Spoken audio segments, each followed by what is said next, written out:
All right, we are live and welcome to the welcome to the Digital Learning Channel. I am Danielle Washburn, and we do have an exciting show for you all today talking about high school math and Savvas. We do have Stacy Justice, which is the amazing high school curriculum lead for math. Hi, Stacy, how are you? Hello, Danielle. I'm doing great. How are you today? Great, great. I'm doing well. Thank you. Good. And then we also have Cindy Ham. How are you today? I'm great, Danielle, and excited to be here. Awesome. Yes, this is an exciting show. So first, let's look at a few words from Dr. Carmen Coleman.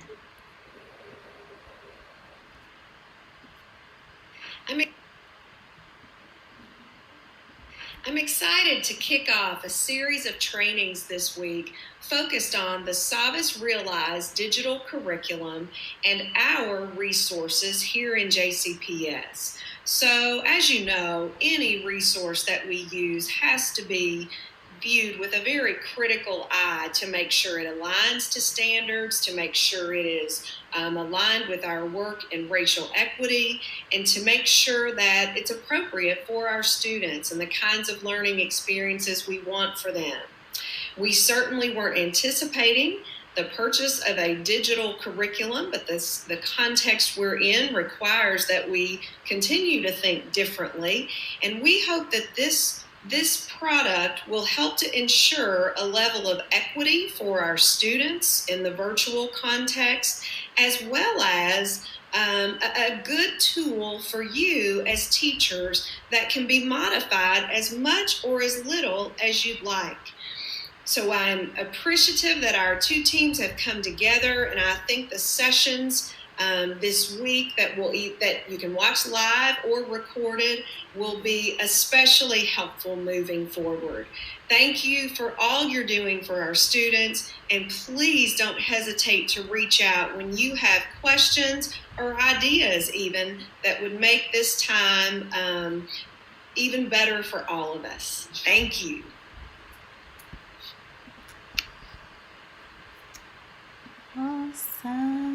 Awesome. And now I will turn it over, and thank you, Dr. Coleman, for those words.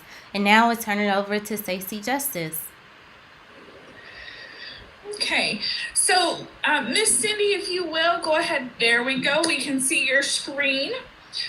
With the PD roadmap, just to kind of give you an idea of how our time is going to go today, we're going to spend some time introducing ourselves to what the platform itself looks like, how you might navigate and access specifics within there. And then we're going to spend some time within the instructional design, where we will be going kind of back and forth a little bit, to where we'll talk about how does it fit into our framework, but then go live into the program and see where would you access specific information that we're discussing. And then lastly, Danielle will bring us home with giving us what the student experience and what the teacher experience will be inside setting up your platform and getting access to your information. I do want to let you know that in the chat, we do have Elizabeth and Amy Crawford, our other math supports for high school math. So please feel free in the chat to drop in some questions, and we'll do some check-ins throughout. If you'll go to the next slide, please. We are going to be looking at our goals. As you can see, there's our goals just outlined, and we will check in with those as we go throughout to see if we're accomplishing our goals. And then next, we've got our circle. As you can see, kind of how Savvas connects to our frameworks, with our Kentucky standards being at the core. And then utilizing the 4 components to really kind of drive home quality instruction and engaging experience for both students and teachers. And I'm going to hand it over to Miss Cindy to take us through some of these supports and setting up the platform. Thank you, Stacy. Okay, so let's look at getting started in our platform, navigating the Realize platform. So when both you log in and your students log in, this is going to be your home page. This is our default theme, which is used for most students grades 3 and up. Browse is where you find your content. So when you click on Browse, you're going to be able to access or look at your curriculum and all of the digital pieces that accompany your program. Any program you have added to the Realize platform will be accessible under Browse. So you may be the geometry teacher, but yet you also want the Algebra 1 book or you want the 7th grade book. So all of that will be accessible under Browse. Classes is where you will find a list of your various classes, first period, second period, or however you name them. Under Classes is also where you're going to see any assignments you may have made. You can look at the progress of the assignments, your calendar, and also a list of your students and their usernames.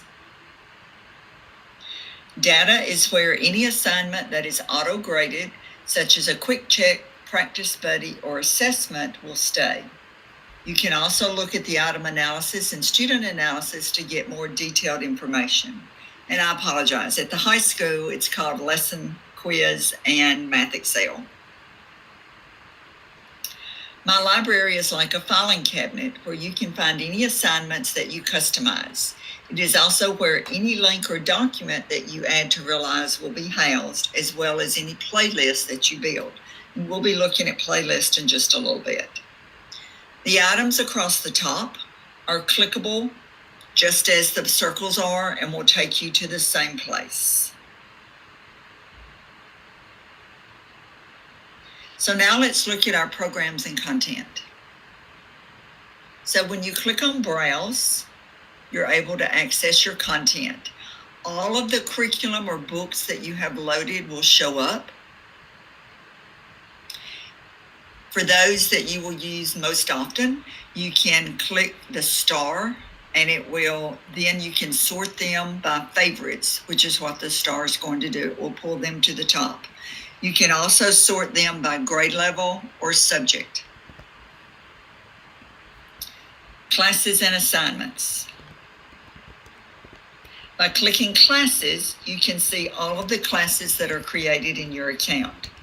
Let's look at the different icons located under each class.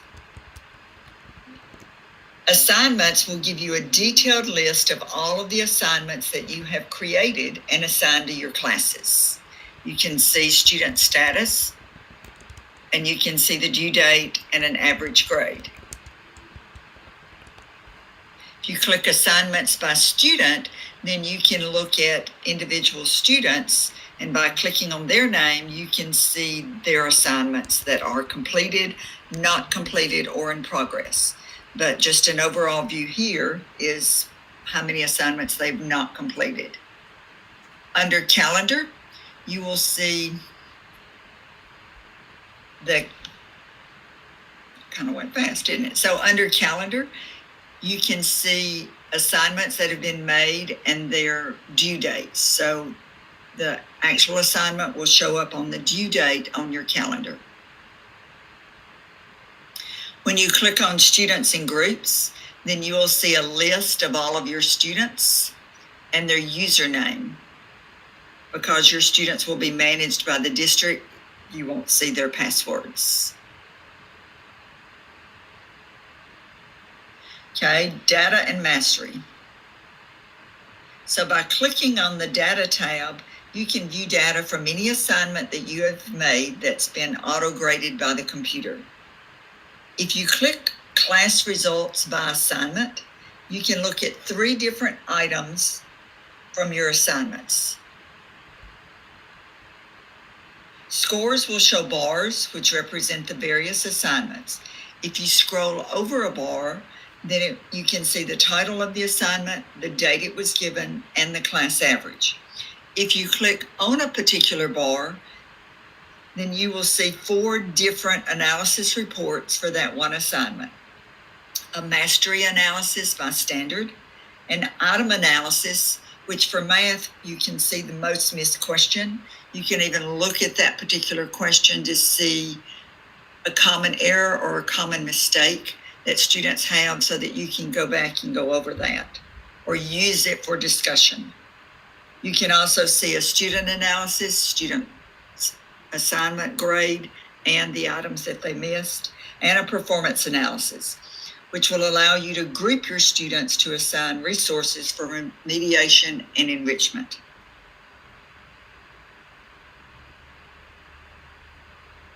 And I talked about it before I brought it up whole group. So the middle part is your progress. So progress will show the percentage of completion in a class by assignment. The gray box is slidable and it will allow you to pull out a smaller area. You can also increase or decrease the size to really get to a particular assignment. Each dot represents an assignment, and if you click on it, it will show the students and the date that they completed that assignment so that you will know whether it was on time or late. If you click on the usage, then it will show the average time spent by the class on assignments. Like the progress box, the gray box will allow you to focus on a particular date range. Each dot, again, represents an assignment, and by clicking on that dot, you can see how much time was spent on that assignment by a student. The time is subjective because a student could actually open an assignment, and even though it will log them out after 2 hours, I could keep moving my mouse and it could potentially show that a student stayed on an assignment for 3 or 4 hours, which we know is probably not a true reflection. Class mastery by standard gives an overall mastery level of all standards found in your grade level. This list is updated every time a student takes a summative assessment, such as the topic assessment.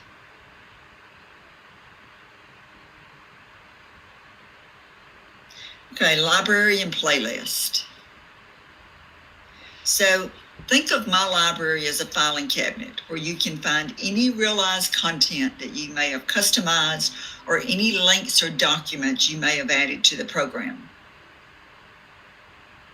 My library allows you to see a list of everything added or customized. On the left side, there is a menu that allows you to create content. To upload a file to your library, you can choose a file from your computer or from Google Drive. You'll give it a title, you'll certify that you have rights, and you will click Add. Attaching from your computer, there's a file size limit of 10 megabytes, but when you pull from Google Drive, there is no such limit. So if it's large or a video where you're recording yourself, giving instructions or teaching, you'll probably pull it from Google Drive. If you want to add a link, maybe you want to add a link to a site that you like using with your students. You may want to add a link to Desmos, to a Khan Academy video. You'll just copy the URL, put a title, and add. And once those items are in there, then you can add it to a playlist. This is an example of a playlist, and I know because of this icon, and we're going to go look at some playlists in a little bit. And this is just a single item. This is a link to some URL that's been added to the program.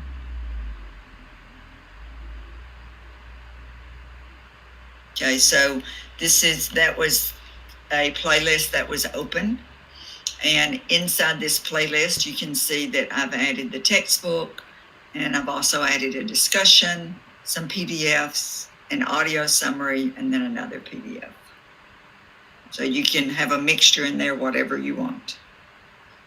Notifications help in settings, including Google Classroom. Now, Danielle's going to talk about Google Classroom, but I'm just going to show you where the icon is. I'm not going to go through that piece. So at the top, this is your search engine, where you can search either items in the program or search OpenEd, which is an open source educational search engine. This is your notifications. So the bell icon will let you know if you've got any notifications. If you do have something that's unread, there will be a little red dot right there. If you click to the right of the notifications icon, you can click the help menu icon to access Realize Help, program training, technical support, or to contact a program specialist. The help for this page will give you training on the Realize platform. If you click on program training, then it takes you out to our training site, which is My Savvas Training. And there you can find training on your specific product, view pre-recorded trainings, download handouts, and join daily webinars. Your profile icon is to the far right. When you click on that, you've got a choice of settings, announcements, or sign out. When you click on settings, then you can make changes to your profile. So under account, you could change your email address. Can't change your username, but you could reset a password if you needed to. At the bottom, you can join your Google Classroom there, or you can do it from Classes, either place. You just click there and it leads you through the steps. The settings at the top, we've already talked about account. If you click on the middle one, which is My Programs, then that will allow you to add other programs to your account. So let's say you're the geometry teacher or the Algebra 1 teacher, and that's all you've got in your account right now because that's what you've assigned to your students. But you would love to have some of the other programs because you may want to pull enrichment or remediation to remind students of something of prior knowledge. So going to My Program, you can check what you need and then click Save. Just be careful because once you check it and add it to your account, you can't get rid of it. Okay, so now we've checked off going to the Savvas platform. So I'm going to turn it back over to Stacy. Thank you, Miss Cindy. I just want to take a moment to kind of remind you of the power of pause. I know Miss Cindy just took us through a lot of great things on getting started in the Savvas platform, and now we're going to dive deep into integrating the Savvas curriculum into your instructional design. And I want you to realize that we're recording some of this, and we're going to be talking a lot about different ways that you might incorporate Savvas into your instructional plan. And we'll be bouncing back and forth between some live to where Miss Cindy's going to demonstrate to us exactly where to get that information within our high school curriculum. And you may want to use the power of pause when you go back and look at this at a later date. So thank you, Miss Cindy. Go ahead and let's move on in. So just a reminder, all of our tools for instructional design, our instructional framework and our curriculum framework.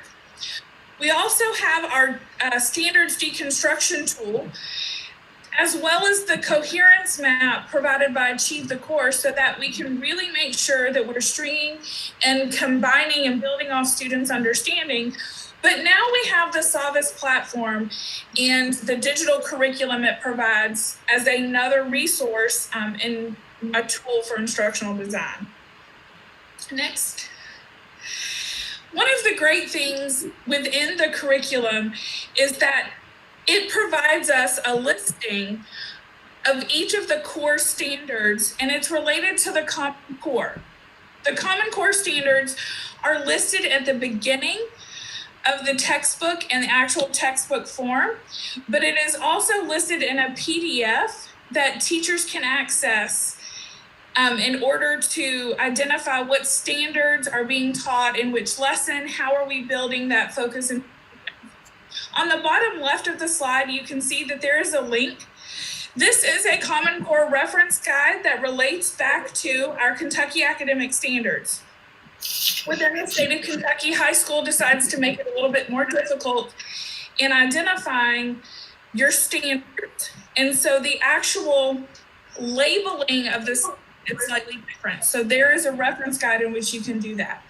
Ms. Cindy is going to take us into the platform here and show us where do we access our standards for our high school curriculum. Okay, there we go. Sorry, Stacy, I had a digital error message there for me. I kind of lost everything. Okay, so I'm going to have to stop our slideshow. Not real sure why I'm having digital difficulties over here, because I had everything open. So smoothly already. Huh? It's because we were running so smoothly already. I guess so. It says it's sharing, but maybe it's not. Okay, so what I'm going to do, let me back up. We see it. So, do you see it? Yes, we do. Ma'am? Uh-huh. Okay, but Stacy, you're not seeing it? Yes, we are. Okay, thank you. Okay, so I'm on the home page. I'm going to go browse. I'm going to go into my geometry curriculum. So a couple of things that Stacy was showing you. One of the things she was showing you is going to be found on the right side, and it doesn't matter whether you're Algebra 1 geometry or Algebra 2, it's all in the same place. In your Teacher's Edition program overview, which I had open, but I'm not real sure what happened to it. So in this book on page 80, you're going to see one of the things that Stacy was showing you, which is all of your standards for your course, whether it's Algebra 1, Algebra 2, Geometry, and where those are found in your curriculum. So that was one of the items she was showing you. The other thing that she was showing you was in your Teacher's Edition. So I'm going to go actually into topic 2. I'm going to open, so your Teacher's Edition is always at the top, and I'm going to open the Teacher's Edition. And because I'm opening it in topic 2, it's going to open at the beginning of topic 2. So the pages that she was showing is going to be right here at the beginning. So you've got focus, you've got your coherence, which is very similar to some of the things Achieve the Core has put out, and you have your rigor pages. So let's see if I can go back here.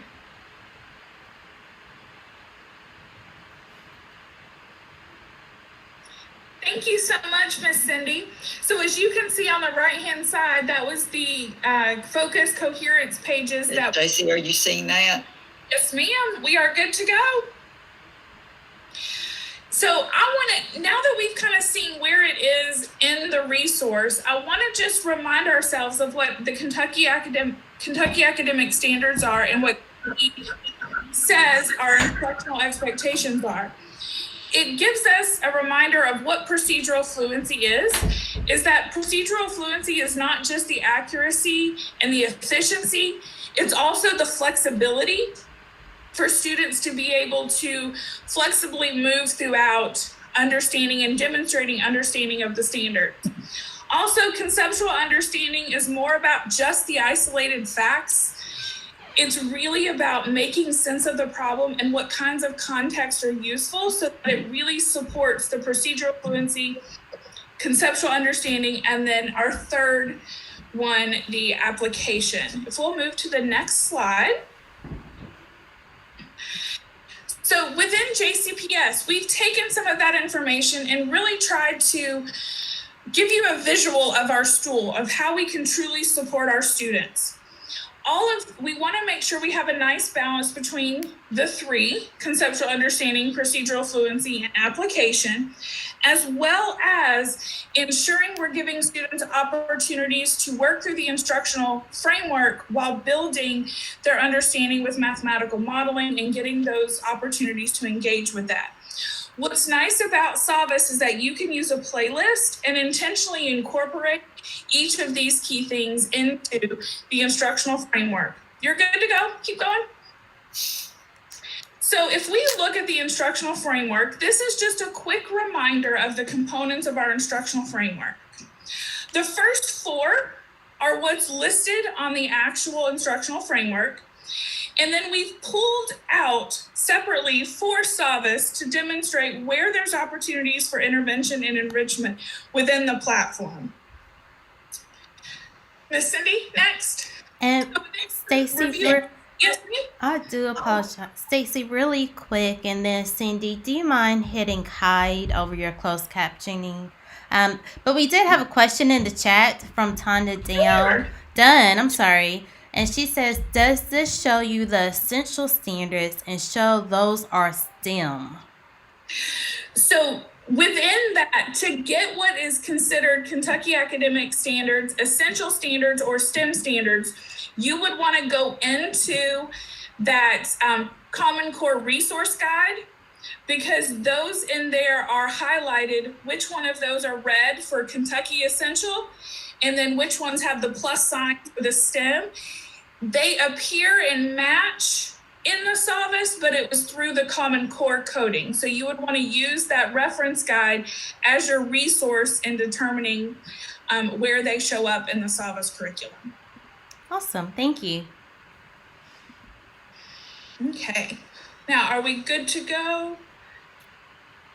Okay. Is Miss Cindy sharing her screen? Because I don't see it. She's on her screen.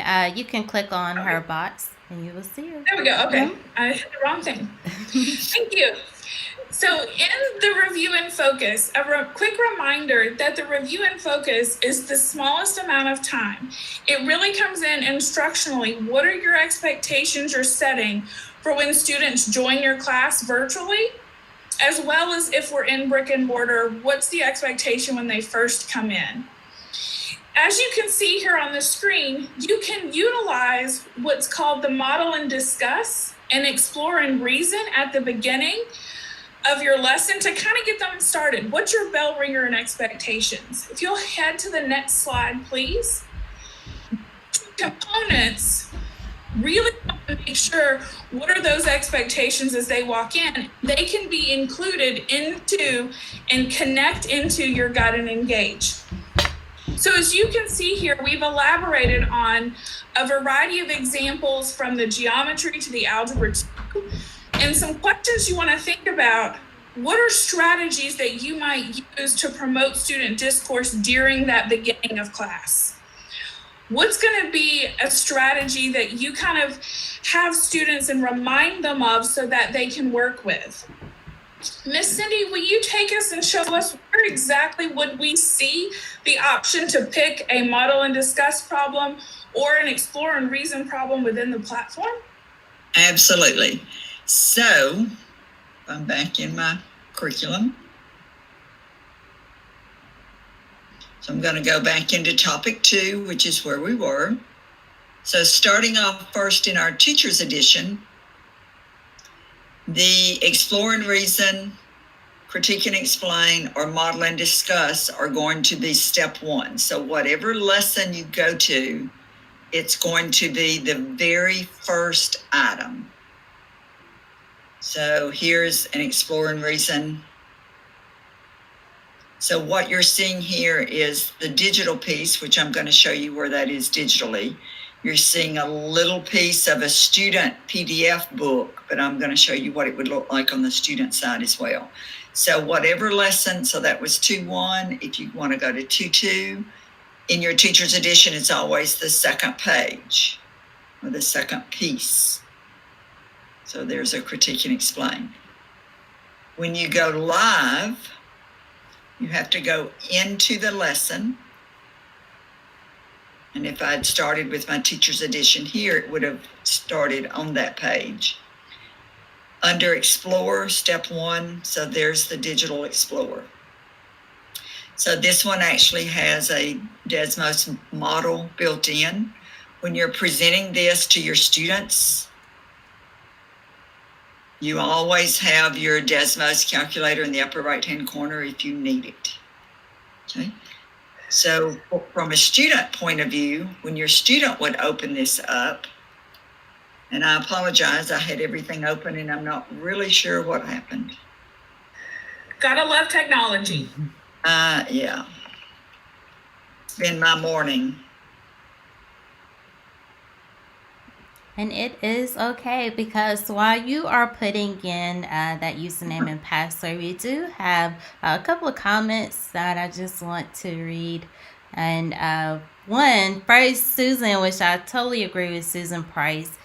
She was responding to Chris Peterson that they will be so impressed with the JCPS K-12 math team, and I could not have agreed more. Just those three ladies and everyone on the team, they are really impressive. So And they've been wonderful to work with. Yes. So I do not have geometry loaded into this student account, but you can get the same idea. So when a student logs in and they go to a particular topic and then into a particular lesson, they open what's called their interactive student edition.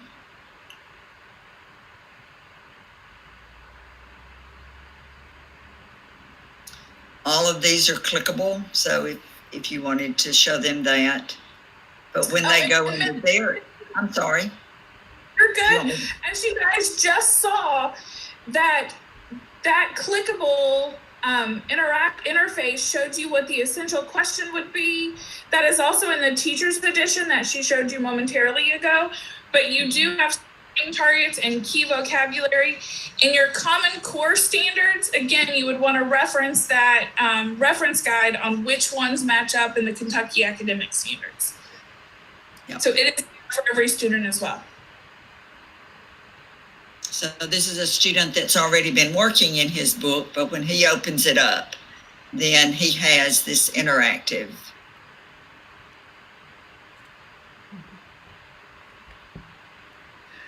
Great.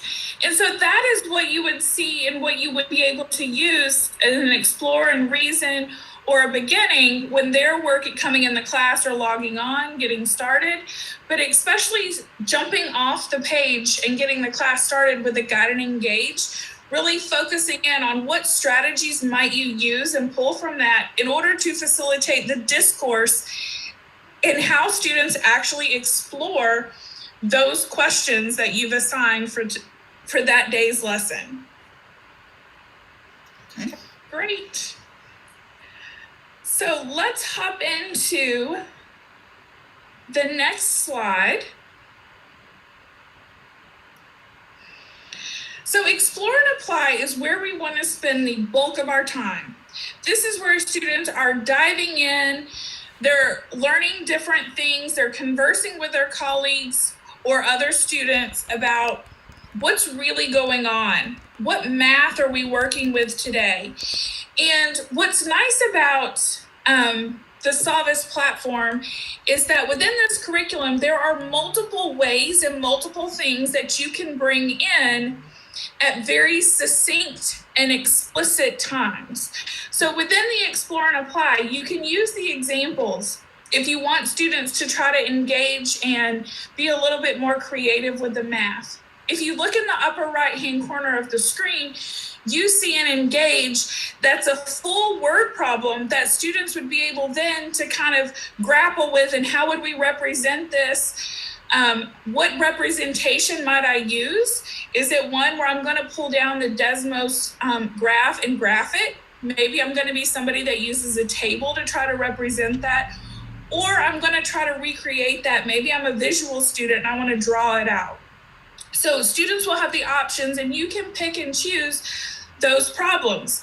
What's also nice is down in the bottom left-hand corner, every topic, which as I mentioned is a chapter and what we're traditionally used to, each topic has a 3-act math task midway through the unit or around midway through the topic, so that you can use that as a jumping off point to really get kids to dive in and explore what's going on and apply the understanding that they already have in order to build on new knowledge. Another way that you can use it is the do you understand and the questions that are do you know how. If you look on the right-hand side, there's an image of a teacher edition.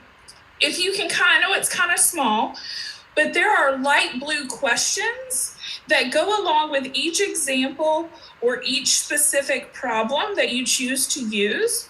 Those can be pulled out and used as question starters or even probing questions when you're trying to synthesize and pull out understanding that students have explored and worked with the problem.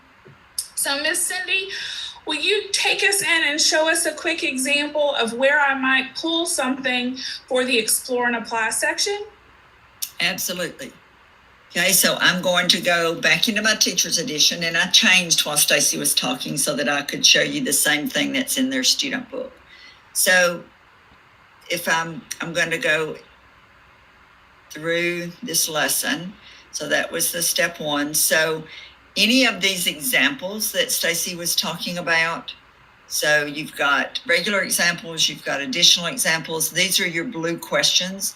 And if you notice, the blue questions refer to your effective teaching practices. So all of them are not answer-getter questions. They're those synthesizing questions that Stacy was referring to. So any of those, and this is more.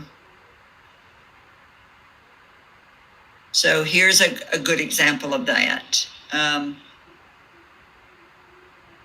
Something, as she was saying, one student might pull up the Desmos to graph it and kind of play with it. Another may pull out a piece of graph paper. Another student may do some kind of a model and sketch it out. She also referred to this, do you understand, do you know how? So this is what it looks like in the student edition, the teacher's edition, getting to the conceptual understanding.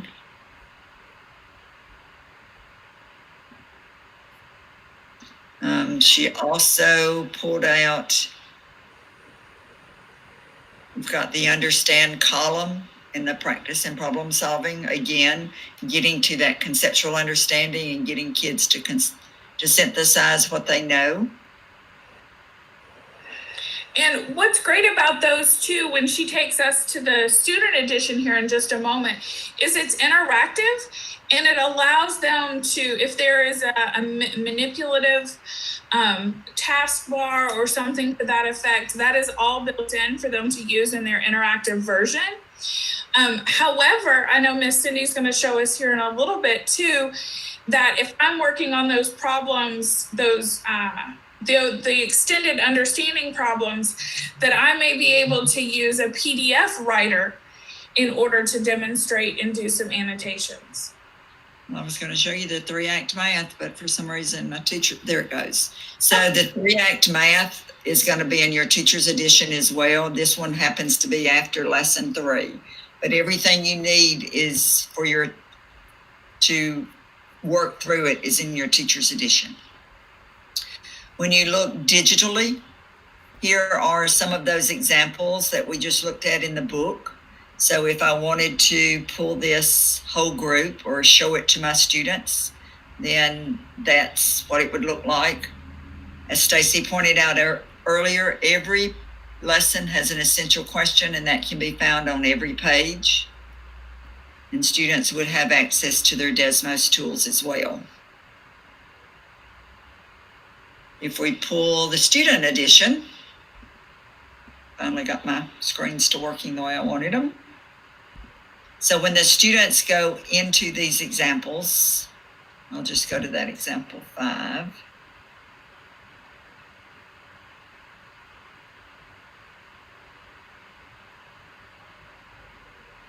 So here's that same problem for the student.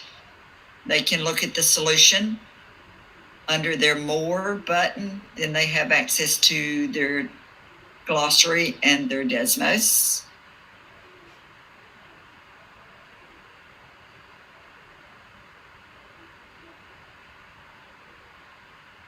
If you're going to use any of those examples, it's not my day, The pages are up here, and this was one of the things that Stacy mentioned, that there are these try-up problems that come after, and the student's already worked his. But once they put their answer there, then they can check their answer to see if they got it right or wrong, and they get feedback.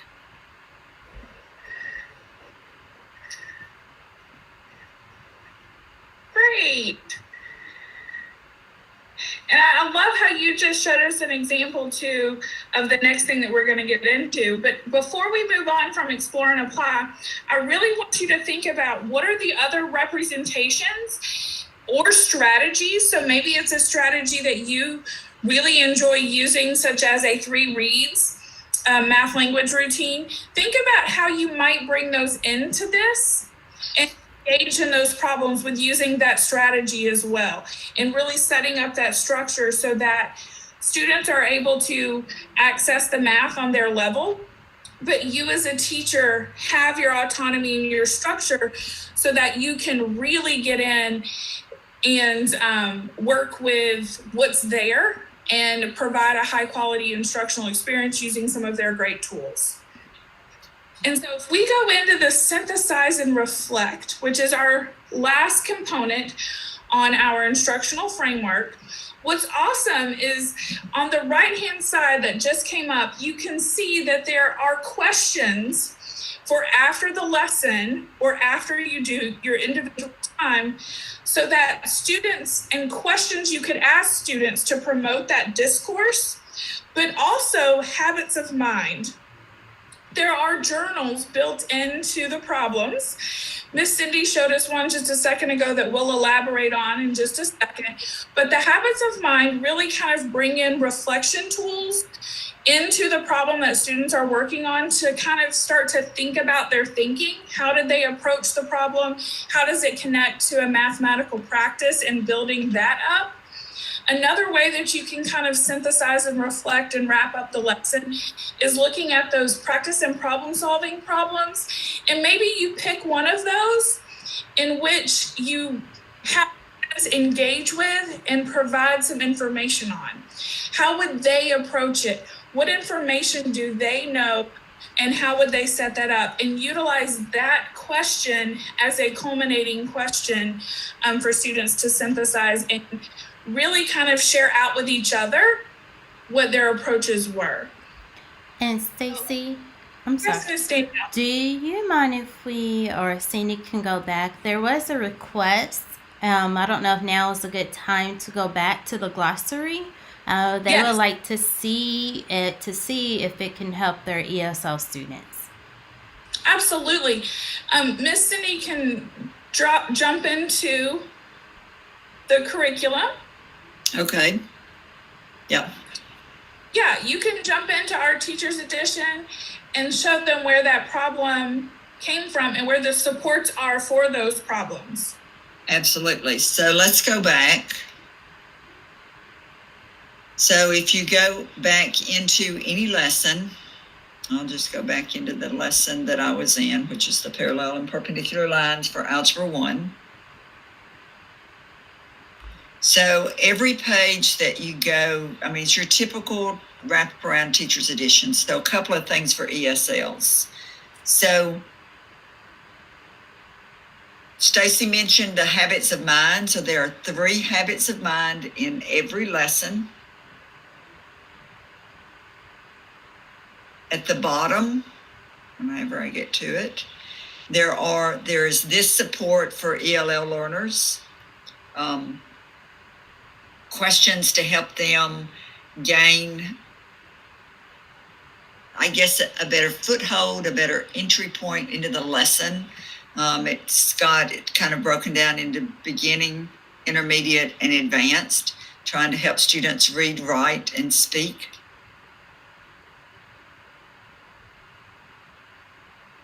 It's another habits of mind question. If your students need a translation, the Algebra 1 does have a Spanish version, but if you need other translations, there is an accessible text, and I can show you that. And Google Translate will actually translate that into any language you need. So Danielle, I'm not sure if that's what you're referring to or not. Tonda was looking for, she was curious You're of the muted, term. sweetheart. I'm muted. I apologize No. about that.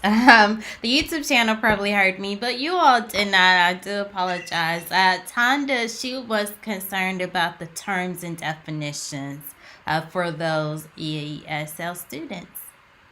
Okay, so one thing that your students have access to is when they're in their own textbook, the glossary will read to them. Right now it's just in Spanish. If I look up a term,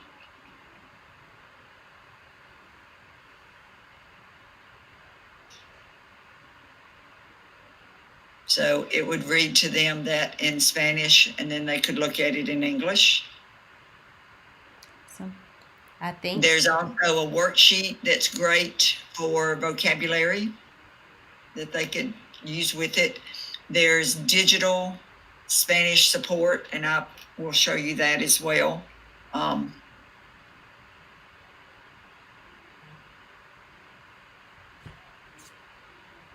So the other things that Stacy was pointing out was this application problem here.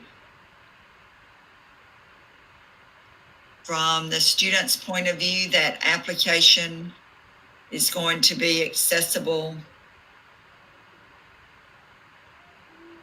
when they go into their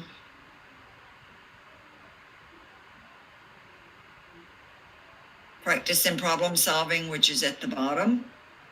It's actually a PDF, so students could print it out or save it on their computer if they don't have access to the internet at home. When you're in your digital,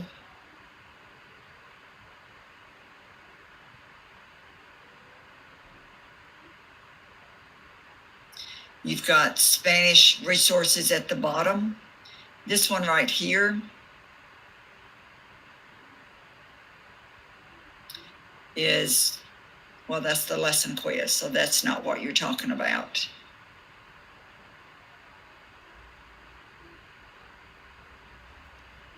Yep. And I think that may have answered her question. I know Chris Peterson in the chat, he also mentioned that there are also activities in each lesson called mathematical literacy and vocabulary, and that is great. And Tonda said thank you so much for showing her that. Yeah, the high school, it's called the additional vocab support. Yep. Thank you. You're welcome. Okay, Stacy, I think that was everything on that page. Yeah, I think it's great. Within continuing a little bit with the synthesize and reflect on top of that vocabulary, that was a nice kind of transition and bridge into our intervention and enrichment slide. If we click on to the next. So in the top left, you have an image of the concept summary. The concept summary is a worksheet or a digital image that you could use in order to kind of help students gain an understanding or demonstrate what they have picked up through the lesson. You can work with different features. Maybe you create and use some of your anchor charts from it, as well as some of the information that are in the teacher's edition. So if you look in the teacher's edition, down there underneath the lesson quiz, say we've assigned and used the lesson quiz, but then it gives me an idea, an indication right by Miss Cindy's cursor, what questions and the number of points might indicate the intervention, which ones might indicate the advanced or enrichment opportunities and how you might engage with those. Within the teacher text, there is samples for struggling students and clear indicators on supports that you might use for those. But then on the right-hand side, we've just taken a quick snippet from Algebra 1. And again, these are consistent across geometry and to Algebra 2, that there's an entire list of potential resources that can be used for intervention. So if you look at that top option there, reteach, building, understanding, within that, some vocabulary work is also included. But down towards the bottom, that's that math, literacy, and vocabulary PDF. That's a support for students that you can also use as additional supports. What's nice, we have within the high school version is Math Excel, which is, Cindy, you may need to correct me and check my knowledge, but if I assign the lesson quiz, and based upon how I do on the lesson quiz, it will automatically assign me some additional practice on that topic with what I needed additional practice with. Yep. Woohoo! I'm remembering. Pulling from this list. Yes, ma'am. If you will, now go show us just a little bit, if you don't mind, of what that Math Excel really looks like once I have taken the lesson quiz on the topic. Okay. So once you've taken the lesson quiz, as long as you take it digitally, and as long as when you assign it to your students, you leave this box checked, then they will get auto-assigned remediation or enrichment. It will assign them not the PDF worksheets, but it will assign them the Math Excel, either the reteach, the additional practice, the enrichment. The only PDF would be the math, literacy, and vocabulary. Could also potentially assign them the virtual nerd videos, which are a lot like Khan Academy videos or any other videos. When you open the Math Excel, doesn't matter which one, if I open this one. What's really nice, this says it's reteach. So if you go in your teacher's edition and you look at the actual PDF,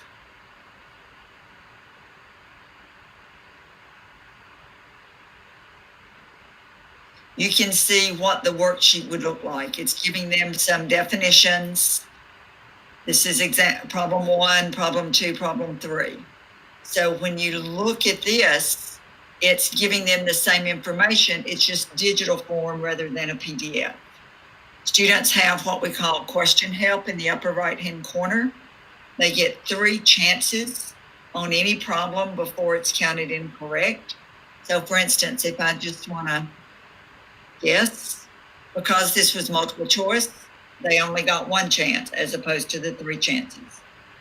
I can either be satisfied that I missed it, or I can choose similar question. And if I get this question correct, then I automatically get my points back. Parallel, perpendicular, neither. Oh, it's neither. Sorry, I missed it. It's Monday. It's okay. It's really great. On Mondays. But I get my points back. If a student doesn't know how to do it, then they can come up to the top and they can use one of the helps. Either the help me solve this, do an example. Both of these are tutors, and it will walk them through. This will walk them through their problem and then give them a different problem to show understanding. This will be like an example in the book, but with little pieces at a time. This is your virtual nerd video, and this will open the textbook. So lots of help there for scaffolded support for those students in math. Before you run off that page, if they clicked the math tools, they would still have access to the calculator, correct? No. Oh, okay. So the math tools, there's not a calculator there. If they want to have access to Desmos, then my advice to students is to, let me pull the student book over, is to open your Desmos prior to opening that assignment. Okay, great. So where they have a tab with Desmos and then a tab with that problem. Yes, and then they would just go back and forth. Okay, great. Thank you so much for showing us that. I couldn't remember if it was in there or not in Math Excel. It's not, because Desmos is its own program, so it's not built into that. So just know that in your teacher's edition, you can preview everything. And the same thing where she was showing you the struggling. All of this is in your teacher's edition as well, and the concept summary. Yes. And so what's great is the next thing is I believe it's going to show up the virtual nerd.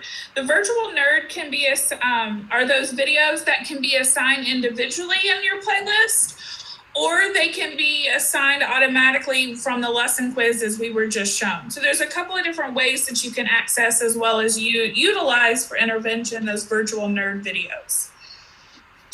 So now if we look at what's the enrichment side and the availability within the enrichment here. What's nice about Savvas within the enrichment, we think traditionally about enrichment as, well, if a kid's got this, let's move them on to the next thing. What's nice with the enrichment within Savvas is it actually goes a little bit deeper into the concept that students are studying of that lesson. And there are multiple ways in which you can actually access and utilize that. You have the PDF, or you can access it using the Math Excel, where it's the interactive one that was just shown. Another way that you can do some enrichment is really looking at of enrichment as well as intervention. So Ms. Cindy, can you show us a little bit about Newton? Absolutely. So in your teacher's edition, there's the item analysis guide she was showing. So you can actually customize, which we're not really going to get in today, but only so that you could only give those students, say, the DOK the most 15 tasks, and their goal is to always get 5 stars. Stars are awarded and taken away based on rigor found in the problems. So as Stacy said, a lot of programs, if students keep getting problems right, they keep pushing them to the next content level. This is going to stay within the content of that one lesson, and the problems just get richer, or they progress through the DOK levels. Once students go back and review, and Stacy, this may be more than you want me to show, but I'm going to show this one thing and then I'll quit. When a student goes back to review any problem he got incorrect, they go in. When they first go through, unlike Math Excel, they don't get any help. No suggestions, no feedback. It's just either right or wrong, because the computer is trying to decide if they really understand or are they guessing and getting the correct answer. The power comes in when a student completes an assignment, goes back and reviews. Then it turns it into a Math Excel question where they can get that scaffolded help to understand what they did wrong. So that would have been the correct answer, and that's what they answered. So that's where Newton really brings the power home. And what's nice about Newton is what she just showed us. It kind of acts like a performance assessment so that students have a chance to show that, but then the opportunity to go back and reflect and really synthesize what did I just perform within that topic is that power of pause for them and really building that math practice of reviewing and revisions and modeling within math. And so as we move forward, I want to highlight one last thing before we jump into some playlists is that there are STEM projects at the beginning of each topic. And we don't have Miss Irma today, Miss Irma, who is our deeper learning representative working with us at the high school level. This is where STEM projects can be a nice starting point. And as you can see, we've kind of got an interesting graphic to show that the STEM projects can be incorporated at any portion throughout the instructional framework. And their STEM projects should be addressed throughout each unit. And Miss Cindy, if you'll click, we've got some questions. And when you're looking at those STEM projects, to think about how might this project be used as the starting point to really explore things throughout the unit, or explore things throughout the topic and the building of the standards. And then when will students truly engage with these and get feedback on it? Another level, we're going to continue some discussion in later training sessions with Miss Irma on how to actually possibly blow one of these up into a much more heavier or meatier project-based learning opportunity. But take a look at those STEM projects and kind of get your juices flowing and think through how you might utilize some of those. And so let's look at the next slide and check where we are in our goals, because we've done a lot in the past hour and a little bit. So as you can see, what's nice, I like our checks, guys. We're doing great, ladies. And the last little thing before we turn it over to Danielle in the Google Classroom are what are some possible playlists that we can work with, and how do I actually think about this in instructional design? Within the playlist, once you have access to the slide deck, which I believe it is linked on the spreadsheet for today, there's a nice little video Savvas has kind of given us to show us how to go through and create a nice playlist.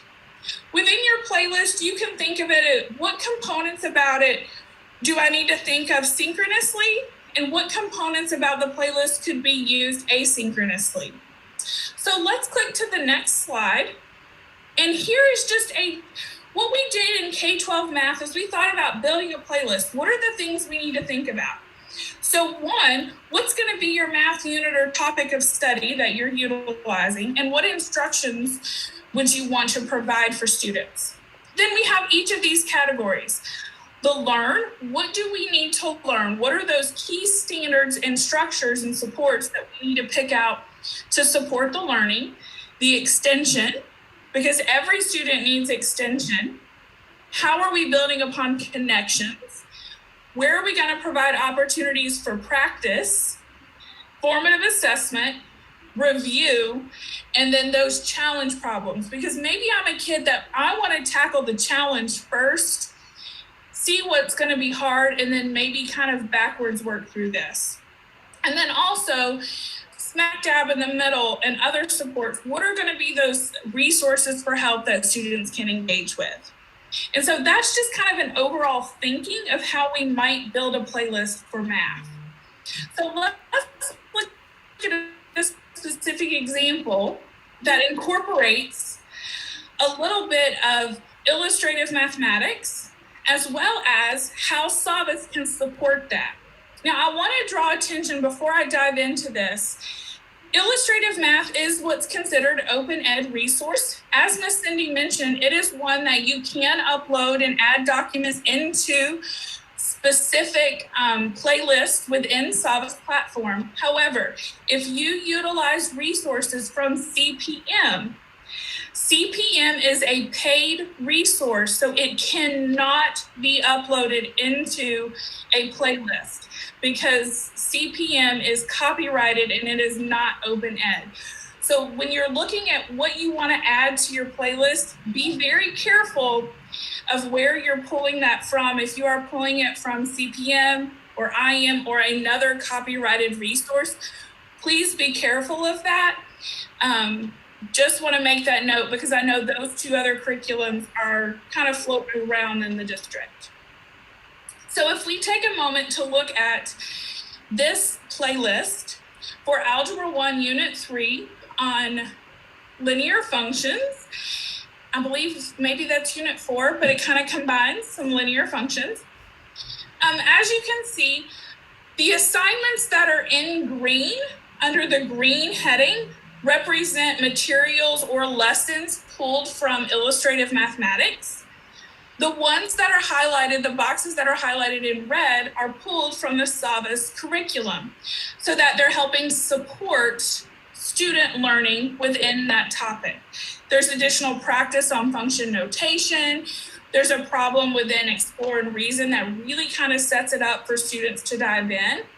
As you can see within Savvas, I've highlighted the express lane in the 3-act task because that's a great challenge to get kids thinking and get them an opportunity to show what do I really know and how am I connecting it to what I already know. I also want to draw attention of what potentially could be synchronous versus asynchronous. Those tasks that are highlighted in the blue would be done synchronously. So those are ones when you're planning out your lesson for a week. We see students twice a week, and you could utilize those blue components across those 2 days within that synchronous setting.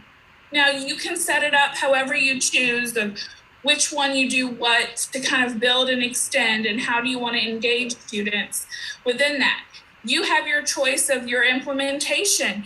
So do you want to do a number routine with the information that's in the Explore and Reason? You're able to kind of work with that. And then those that are unhighlighted, you would be able to clearly use those within a synchronous setting. They're set up to where you can give students opportunity to work on those and demonstrate their learning within their own time.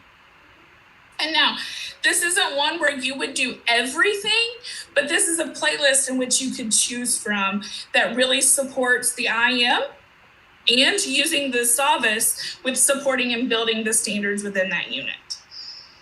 So, any questions, Danielle, in the chat or anything? How are we doing on that? No, we don't have any questions. We have tons of compliments for you all, that you all are doing a great job. Oh, well, that includes you. Thank you. Absolutely. So as we wrap up this section on instructional design, Miss Cindy, will you take us to our last slide? I just want to draw your attention to a resource. If there's something specific that you're thinking of that it's an item or something that you use in your classroom, such as the number sense routine or the math language routines, how does that show up and play into the Savvas platform? This is just a reference guide so that you can go in and have some other explanation, and it's just there for your own viewing pleasure as you're thinking through and planning more. And so as we check our goals, that should hopefully give us a nice little green check there with giving you a sample playlist. And I'm going to now thank Miss Cindy and turn this over to Danielle as she shows us some great ways to integrate with Google Classroom. Yes. If you could click on that. Yes. So first we are going to start off with teachers integrating Savvas in their Google Classroom. Next slide, please. So as teachers are accessing Savvas, we do want to really point out that teachers access Savvas through Clever. So you must access Savvas through Clever. And I know you probably hear me saying it over and over again, but we really want to drive that point home that for the best experience, you will need to access through Clever. Now, if you go to the Savvas website, it can help you, or it will allow you to set up your own account, but that will just give you the basic account. So all of the bells and whistles that Miss Cindy and Stacy has been showing us, you will not have access, and it may cause issues with our Google Classroom. So we really are trying to stress that teachers access Savvas through Clever, and that is under the district applications. Next slide, please. All right, so once teachers have access Savvas, they will click on Savvas Realize. So when you first click on classes, this little box will appear and it will prompt you to add your classes. And you do want to click on Import Classes from Google Classroom. Next slide, please. All right, so once you have imported your classes, it will bring you up to which account you want to choose, and you can choose your account and press allow. So that will allow Savvas to talk to your Google Classroom so we can import those Google Classrooms. Once we click allow, you do want to click on the class you want to import. And after we have linked our Google account, we will see a list of all active Google Classrooms. And we do want to add Savvas Realize programs to our classes. And keep in mind, from this screen, you can only add programs to one class at a time. Next slide, please. All right, so now you want to select all Savvas Realize programs that you want to associate it with that particular class. And after you have selected all programs, click Import Class. So you can import multiple programs to that one class at a time at the very beginning. We did reach out to our Savvas representative, and they said that that was okay to do. Next slide, please.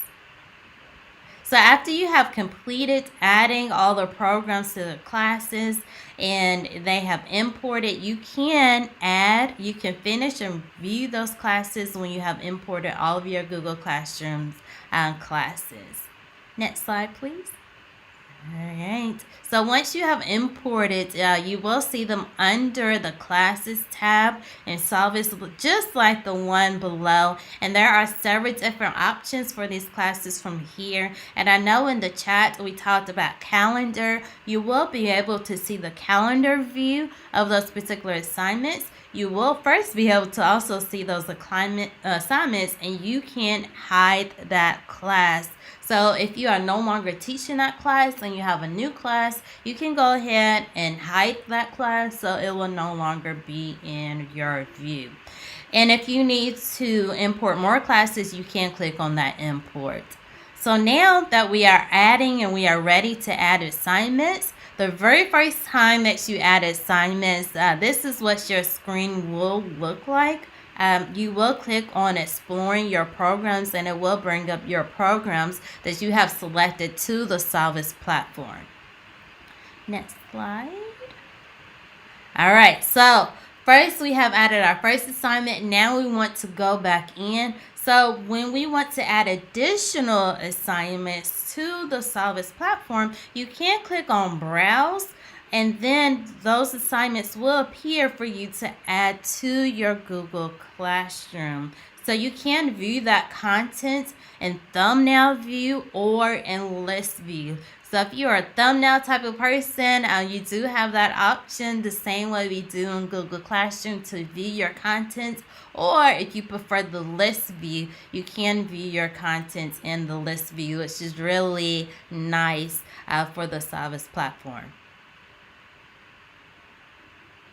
So once you have located your assignments, you do want to enter in your title, your date, your due date, and select the class you want to add to this assignment. And once you have completed all of these fields, and then the really nice thing is that you can select more than one class to add the particular assignment to your Google Classroom, and you can click assign to your class. So after you have located that content, then you will fill out all of the necessary information. Make sure it has a great due date on it.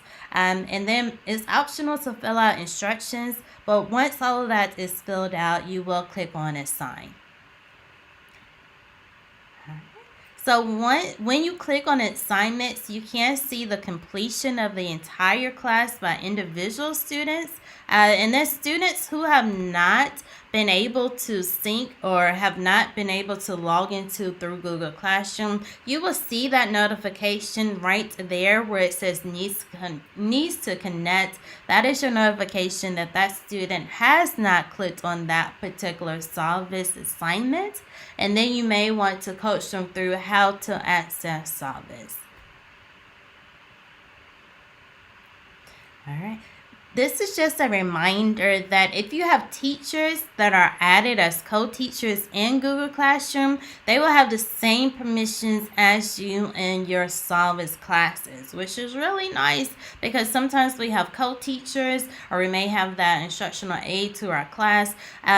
Those people will be able to have the same permission in Savvas as they do as you have those permissions. So that is really helpful for all of our co-teachers in our Google Classrooms. All right, so now we talked about how teachers access Savvas. Now we are going to talk about how students access their assignments with Savvas in the Google Classroom. So students will access Savvas through Google Classroom. So we have teachers, Clever, students, Google Classroom. So they will first, the teacher will assign that assignment in Google Classroom. After that assignment is placed in Google Classroom, students will then go to their Google Classroom to access that assignment.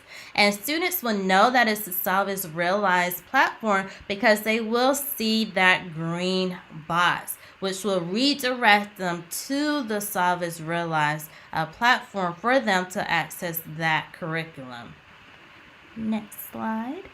All right, so they will go through the same prompts as the teachers went through. They will select their JCPS account, and they will have to click on Allow to access their Google account. Once Savvas has launched, they are ready to set up their account. And the really nice thing is that they can choose a preferred language for their account as well. Next slide.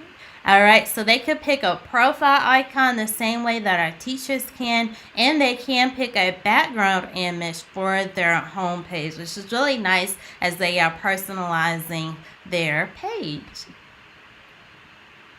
So now their account is ready and they will have to click Let's Go.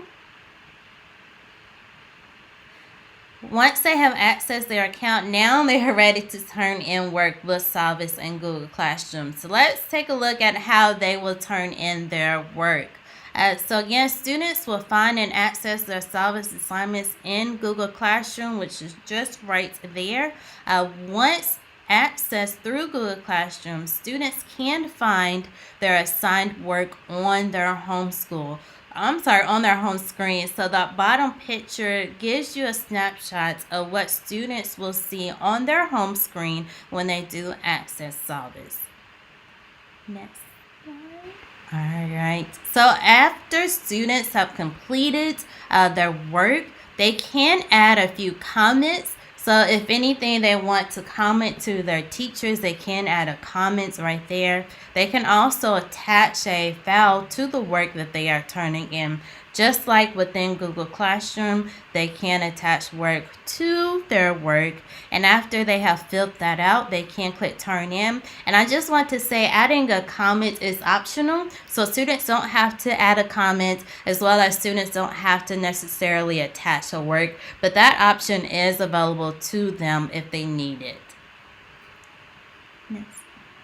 All right, so once students are ready to turn in their work, they can or they will be prompted with "Are you sure?" So they just wanted to double check if they are ready to turn it in. And yes, they will click yes, turn it in, or they can click on cancel to go back and edit anything they need to edit. So once students have turned in their assignment, that green box, which is on the previous slide, that green box will appear that work is turned in and that work has been completed. All right, next slide. Awesome. All right, so now teachers can grade the work within the Savvas platform. So we talked about how students access the Savvas assignments, how students turned in their work. Now we're going to talk about how teachers grade that work that was turned in. So as teachers are receiving that work, just like the students, the teachers can add a comment to that work, and teachers can review and score the entire assignment one student at a time. So if you want to view if you are assigning multiple, like that playlist, if you're assigning the entire playlist and if you want to go one at a time, you can click on review and score. That will give you that view.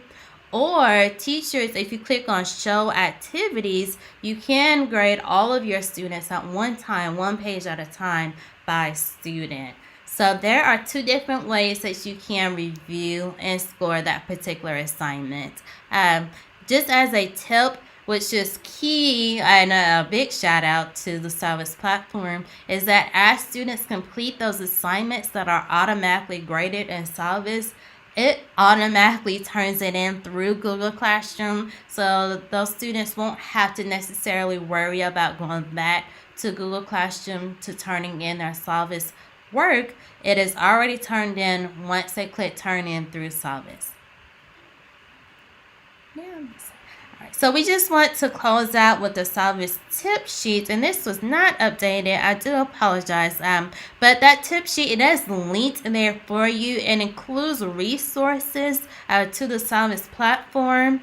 If you want to look at any videos or resources, that is out there for you as well.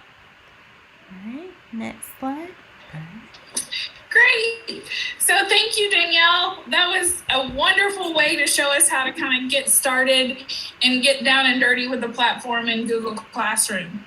We've included this last slide to kind of let you know some future things that we are all in collaboration and already kind of thinking about continued support with how to utilize the Savvas platform in digital curriculum within your instructional design. Is what are those specific implementations within the classroom? Also, as I mentioned earlier, the PBL integration, and then specific supports for our ECE gifted and ESL students to go a little further with that and actually bring in some of our great resources and supports with that as well. I want to kind of take this time to check in with you, Danielle. Is anything happening in the chat? Any questions that we want to address before we wrap up? Yeah, I'm looking at the chats right now and I do not see any. Okay, great. Well, we want to thank you for your time and attention while watching us engage with how to use the Savvas platform. Please do not hesitate to reach out for additional support as you're planning and working with creating different playlists or kind of dabbling in. Danielle, myself, and as you saw in the chat, Elizabeth and Andrea and Amy and Chris are willing to kind of support and help out wherever possible. And however you might utilize us, we're here to help. So thank you guys for your attention, and we hope you have a wonderful afternoon. And thank you, Miss Cindy, for being an amazing driver today. Yes. Thank you. You're too kind. So, anything else, Danielle? No, that is all. Thank you all. Thank you. All right. And I just